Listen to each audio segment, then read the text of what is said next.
요한복음 2장 13절부터 17절까지 말씀입니다.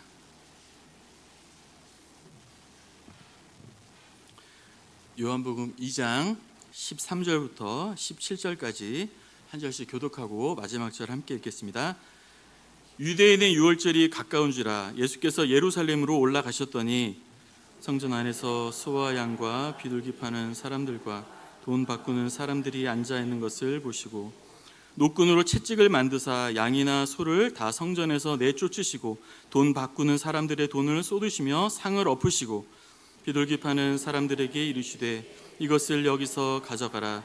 내 아버지의 집으로 장사하는 집을 만들지 말라 하시니. 같이 읽겠습니다. 제자들이 성경 말씀에 주의 전을 사모하는 열심히 나를 삼키리라 한 것을 기억하더라. 아멘. 무더운데 어떻게 살고 계십니까? 우리 좌우로 인사하겠습니다. 잘 오셨습니다. 한 번 더 인사할까요? 사랑하고 축복합니다.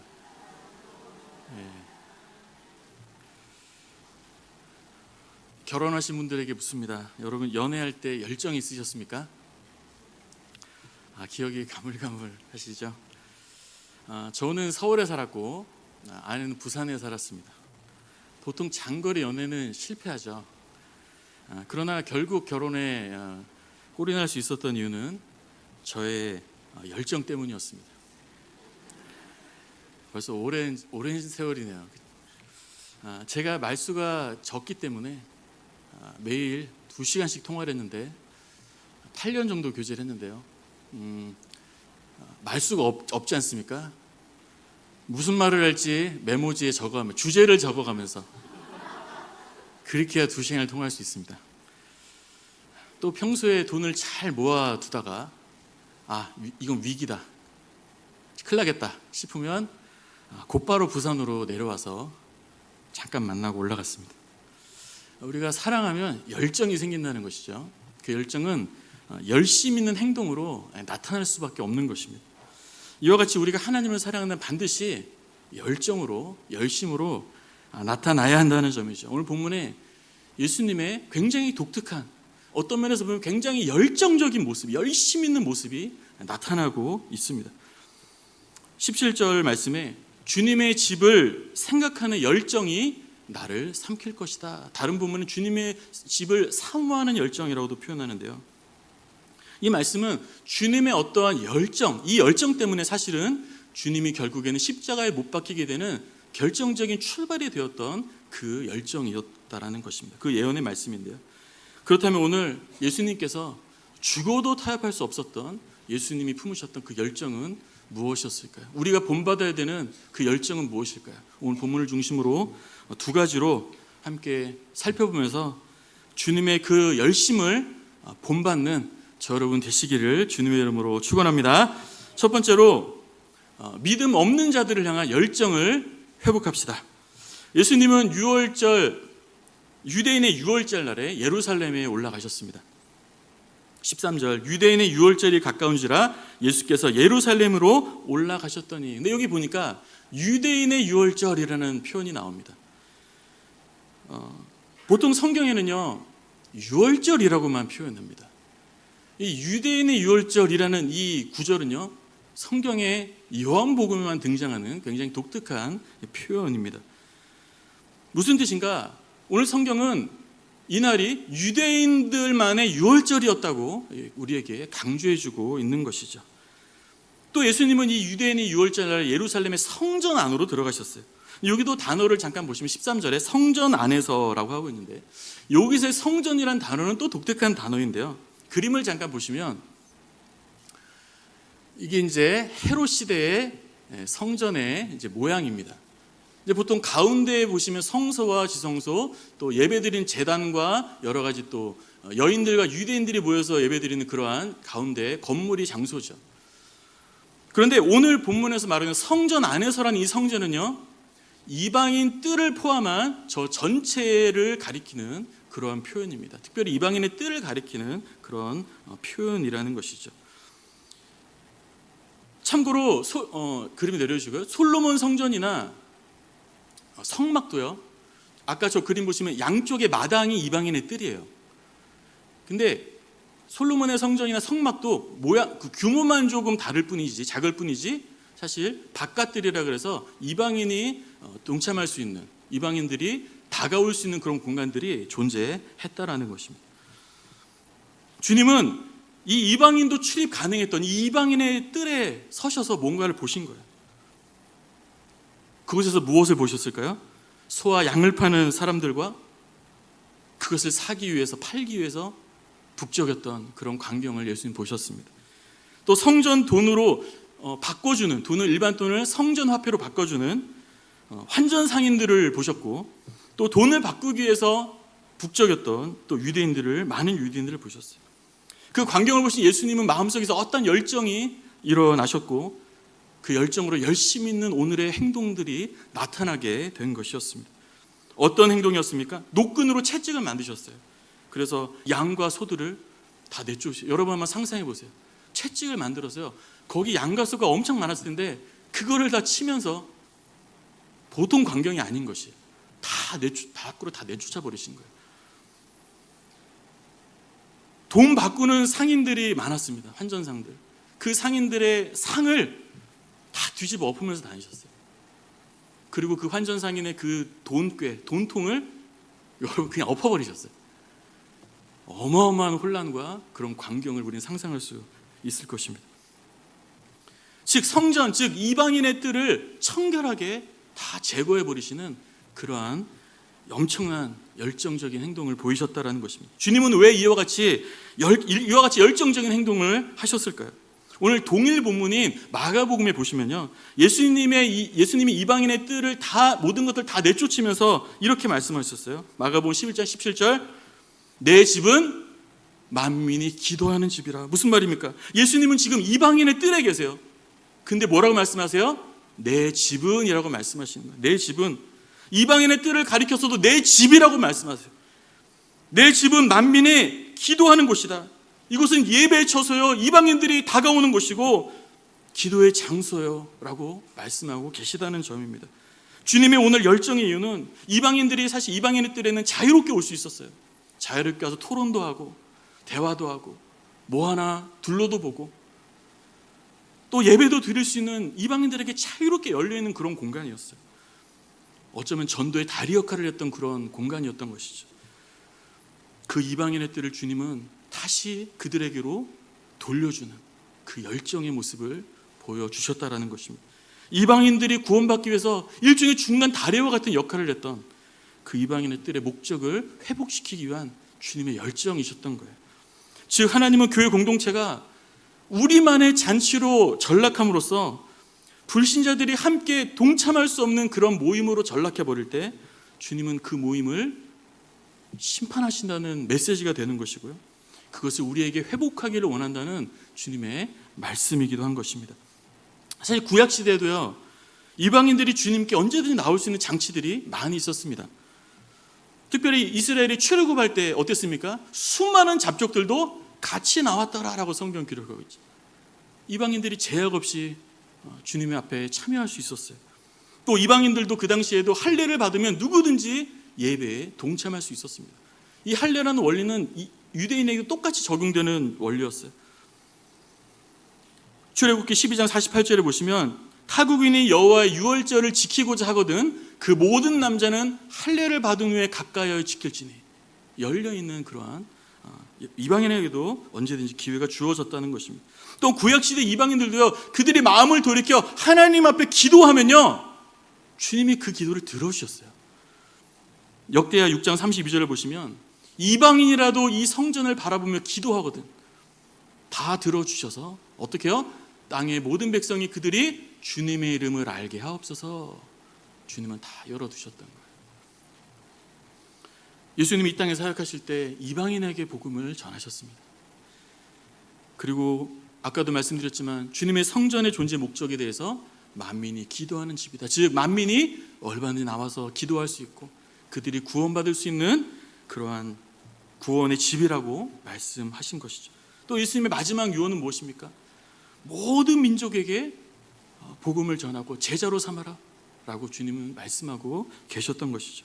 예수님은 특별히 유월절 예수 그리스도의 보혈로 우리가 죄에서 해방되는 그날에 특별히 주님의 보혈의 피를 흘리신 그 죄사함의 은혜가 믿음 없는 자들에게 흘러갈 수 있는 것이 아니라 그들만의 잔치가 되었던 모습에 유대인들을 심판하시고 성전을 청결케 하시는 그 주님의 열정을 보여주신 것입니다. 그렇다면 오늘날 우리가 어떻게 이 주님의 열정을, 열심을 본받으면서 우리가 살 수 있을까요? 바로 불신자들이 얼마든지 우리에게 다가올 수 있는 그런 예배와 모임들을 우리가 세워가기 위해서 우리가 노력해야 한다는 것이죠. 그들에게 우리가 편하게 다가갈 수 있는 그런 모임과 예배를 우리는 세워가야 된다는 것이에요.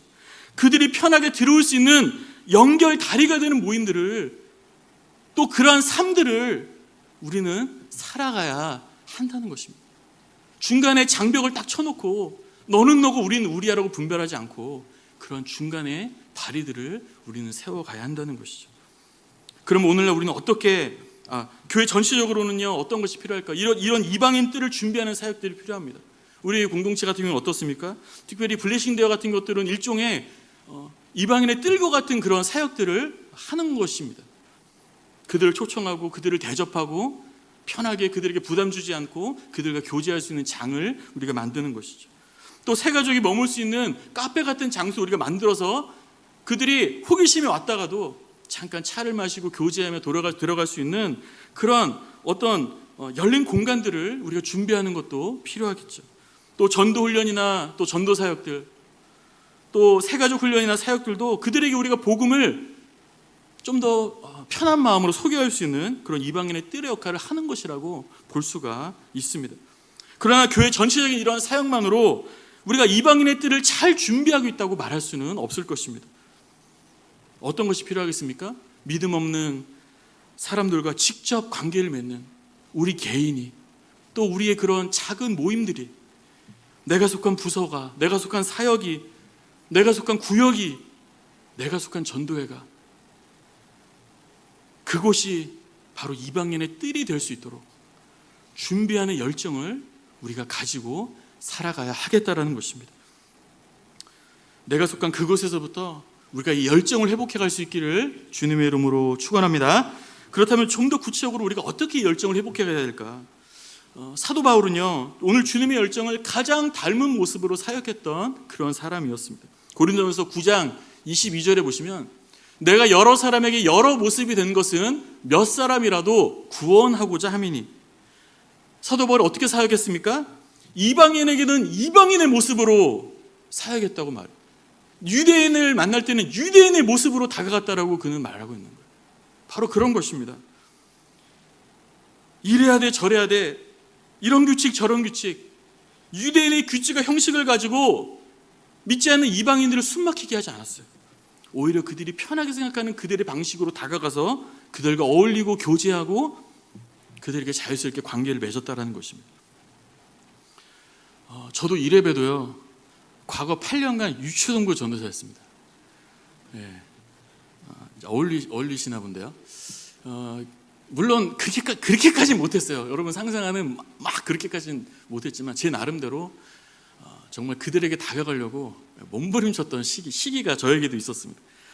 만약에 제가 좀 더 어린 유치부 만약에 담당 사역자라면 제가 부서를 어떻게 섬겨야 되겠습니까? 네. 그날 설교에 맞는 동물 탈이라도 써야겠죠. 만약에 지금 다시 하란다면 저는 그럴 것 같아요. 탈이라도 쓰고 애들의 좀 이목을 집중시켜서 그들에게 다가갈 것입니다. 또 목소리 톤도 이렇지 않겠죠. 다르겠죠. 지금은 잘 못하겠습니다. 그러나 그때는 그랬어요. 그들에게 맞는 말투, 억양을 사용해야 되겠죠. 그들이 다가올 수 있도록, 그들이 예수님께 다가올 수 있도록, 나도 그들에게 다가갈 수 있도록, 바로 그 만나는 지점이 그들이 예수님 믿는 지점이 될 수가 있겠죠. 또 아이들과 더 가까워지기 위해서, 내가 전하는 말이 그들에게 들어가기 위해서 저 구석에 앉아서 같이 소꿉 장난이라도 해야 될 것입니다. 하다못해 제가 제 자녀들에게 다가가고 그들이 저에게 다가오게 하기 위해서 제가 무엇을 해야 되겠습니까? 저는 휴가 때 조용히 저 지리산 산장에 들어가서 가만히 있고 싶지만은 아이들 위해서 워터파크에 가야 되겠죠. 워터파크 좋아하지 않습니다. 워터파크에 가서 가만히 저는 온천에 앉아있고 싶어요. 그러나 아이들을 위해서 워터 슬라이드를 타야 된다는 것입니다. 물론 지난번에는요, 몸무게 제한이 있어가지고 슬라이드를 못 탔어요. 그러나 또 간다면 이제 탈 수가 있습니다. 제한에서 벗어났기 때문에. 또 아이들과 함께 인공 파도를 타면서 물을 수없이 먹어야 되겠죠. 바로 그런 것이에요. 주님이 우리에게 가르치시는 이방인의 뜰을 청소하고 그것을 준비하는 사역과 우리의 모임이라는 것은 어려운 것이 아닙니다.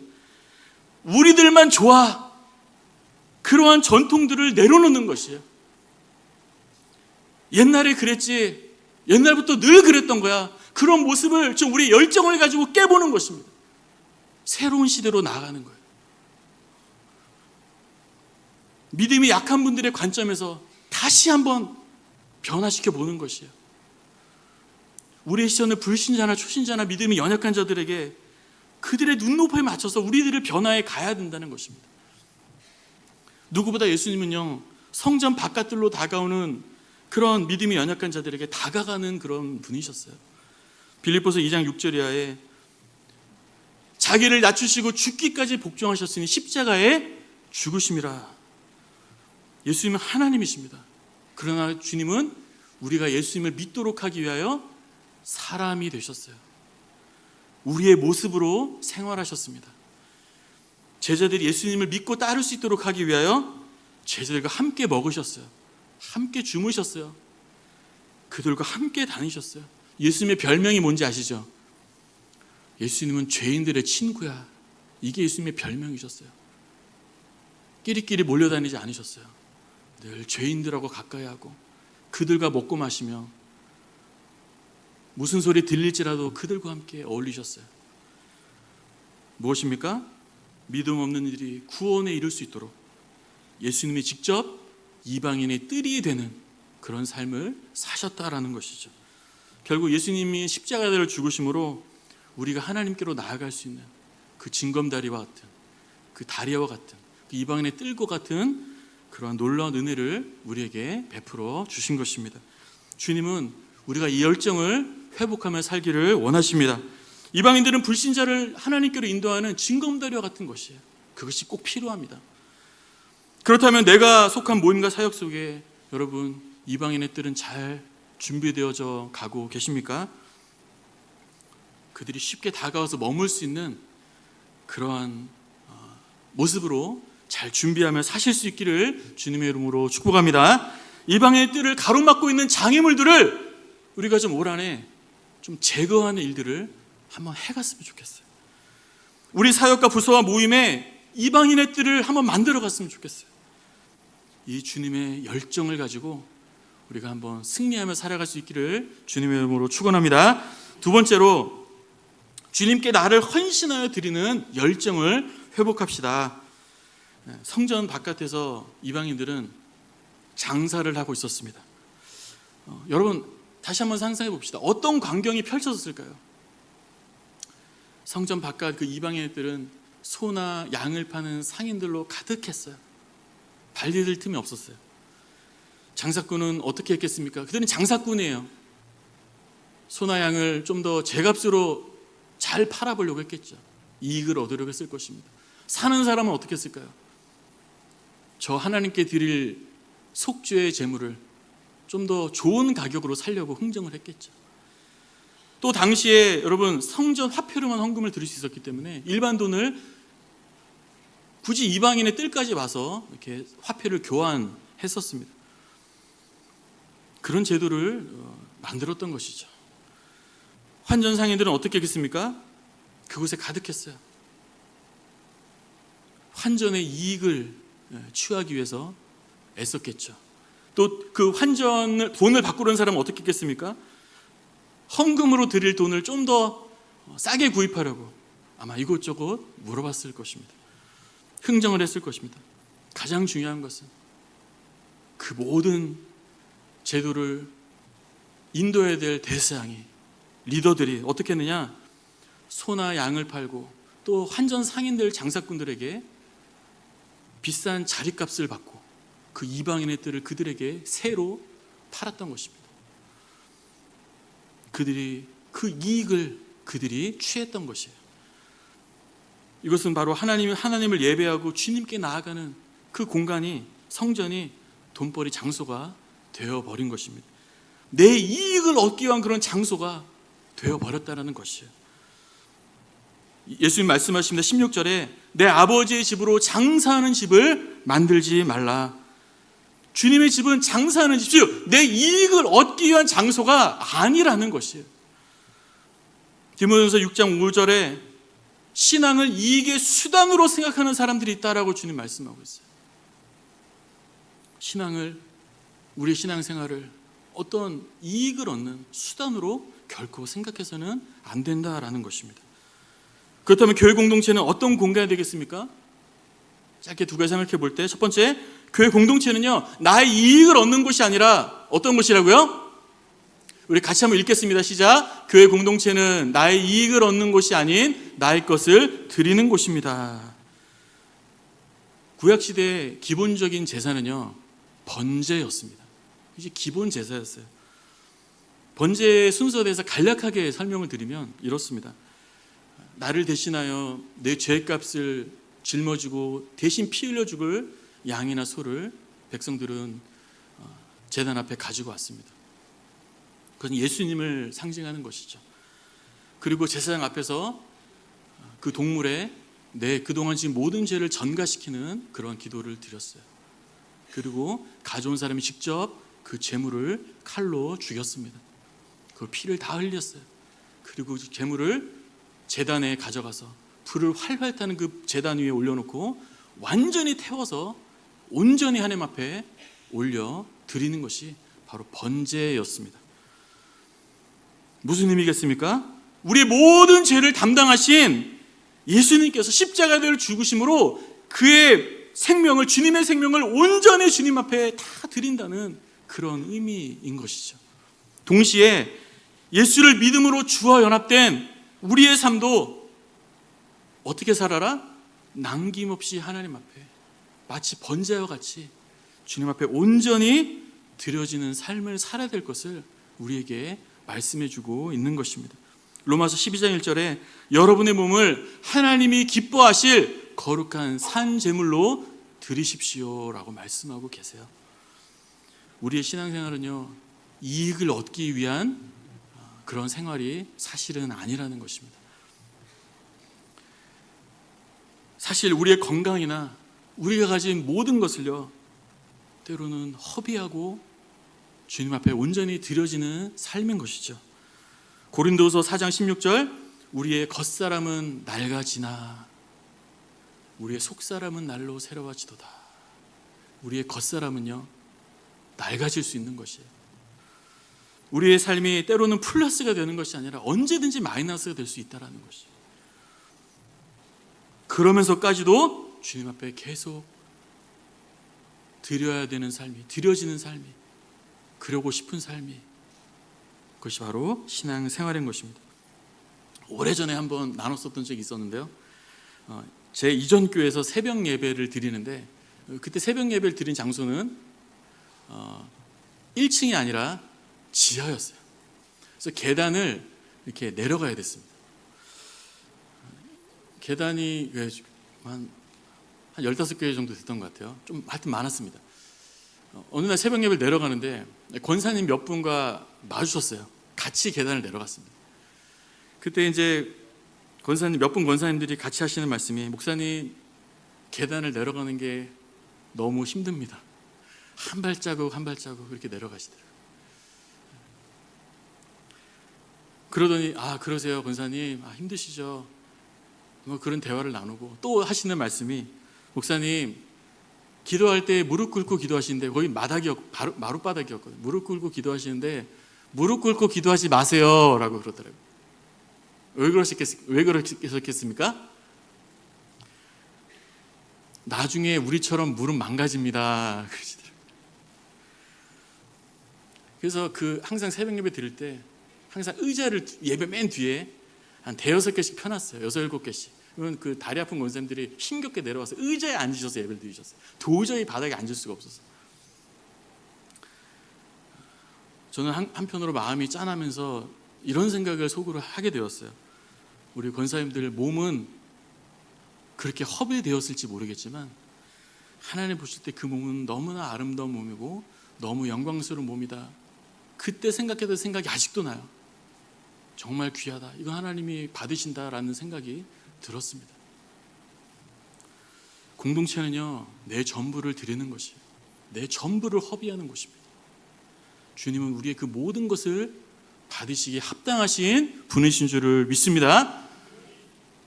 점점 우린 바빠지는 삶을 살고 있습니다. 그런 사회를 살고 있어요. 너무 바빠졌어요. 안 바쁜 분이 안 계세요. 저는 바쁘다고 말도 할 수 없어요. 어르신들도 다 바쁘세요. 시간이 없으시대요.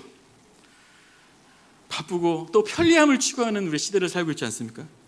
그러나 시간을 헌신해서 주님께 드리며 살 수 있기를 주님의 이름으로 축원합니다.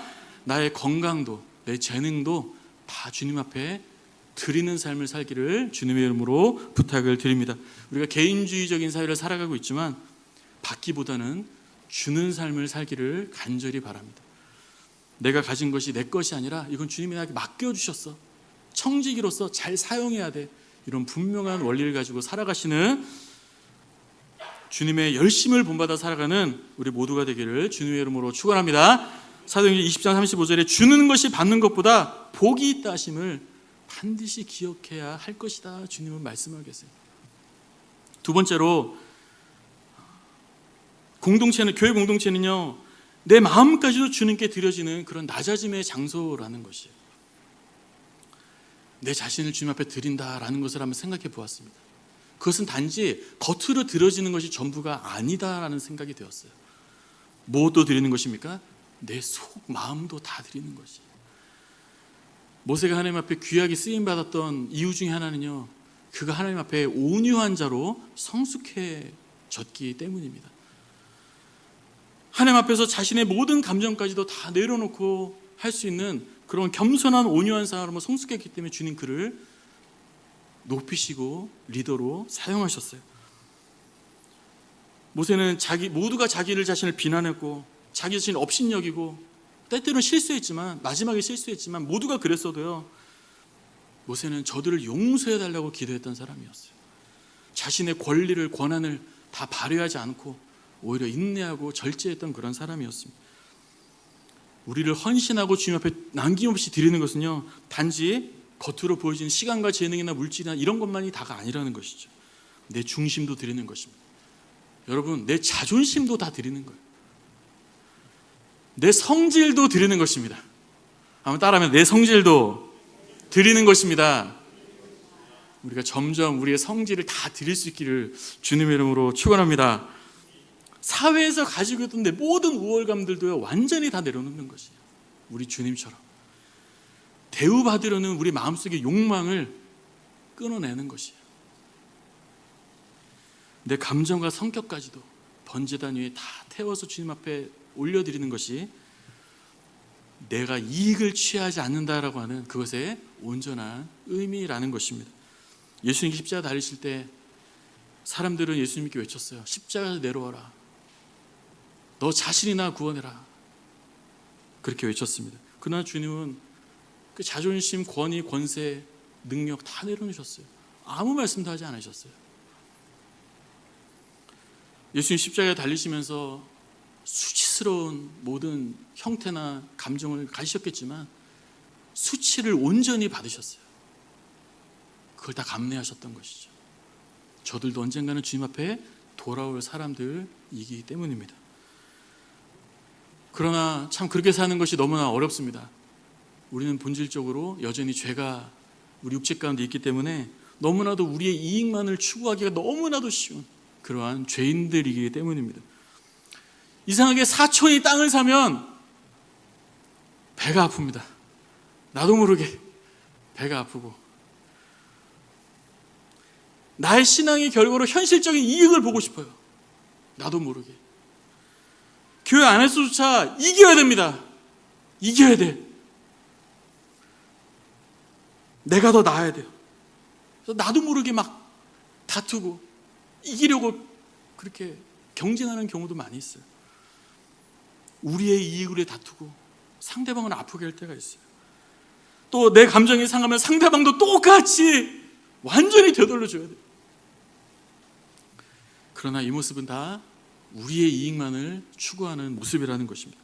주님은 이런 모든 우리의 이익만을 추구하는 모습들을 우리가 청결하게 청소하기를 원하시는 것입니다. 사랑하는 성도 여러분, 우리의 이런 내면의 모든 고통이나 이 감정까지도 주님 앞에 다 쏟아내면서 하나님 앞에 다 드리실 수 있기를 주님의 이름으로 축원합니다. 말씀을 마치면서 오늘 성전 청결 사건에서 우리는 주님의 열정적인 모습을 보게 됩니다. 주님은 우리가 이 열정을 본받아 살기를 주님은 간절히 원하세요. 우리들만의 열정이 아닌 믿음이 연약한 자들을 향한 그런 열정이 회복되기를 원하십니다. 그들이 주님께 나아갈 수 있도록 다리 역할을 하는 그런 이방인의 뜰이 되어 가시기를 주님의 이름으로 축원합니다. 내가 이익을 얻기 위한 열정을 우리가 내려놓고 나는 이익을 받지 않아도 돼. 나는 결과를 얻지 않아도 돼. 오직 하나님께 나를 드리고 다른 사람이 이익을 얻도록 하는 일에 우리의 열정을 쏟아낼 수 있는 그러한 저 여러분들, 그 열정을 회복할 수 있기를 간절히 바랍니다. 교회 공동체는 받는 곳이 아니에요. 하나님께 우리의 모든 것을 남김없이 드리는 곳입니다. 가장 복된 삶은 하나님 앞에 전부를 드리는 것입니다. 이 열정을 회복해 가시는 저 여러분 다 되시기를 주님의 이름으로 축원합니다.